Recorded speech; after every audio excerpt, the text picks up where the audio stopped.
नमस्ते, म डाक्टर अपार लामिछाने, कन्सल्टेन्ट प्लास्टिक एवं cosmetic surgeon अरिन hospital. Weight loss surgery र लाइपोसक्सन एउटै हो भनेर धेरै व्यक्तिहरूमा भ्रम हुन्छ।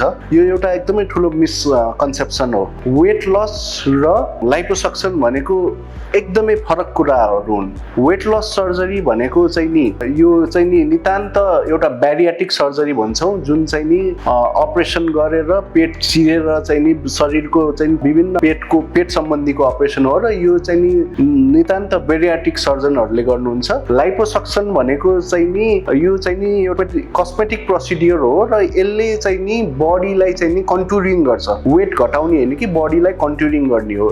यसमा चाहिँ नि हाम्रो शरीरमा रहेको चाहिँ जुन रेसिस्टेन्ट फ्याटहरू हुन्छन्, फ्याट लेयर्स हुन्छ, त्यो फ्याटलाई चाहिँ नि हामीले चाहिँ नि ट्युमेसेन्ट सल्युसन चाहिँ नि इन्जेक्ट गरेर अनि त्यसपछि त्यो फ्याटलाई चाहिँ नि डिजल्भ गरेर एउटा लाइपोसक्सन क्यानुलाहरू हुन्छ र लाइपोसक्सन गर्ने मेसिनहरू हुन्छ, त्यसको माध्यमले चाहिँ त्यो फ्याटहरूलाई निकाल्ने हो। त्यो फ्याटहरूले निकालेर चाहिँ नि हामीले त्यो बडीको सेप मिलाउने हो।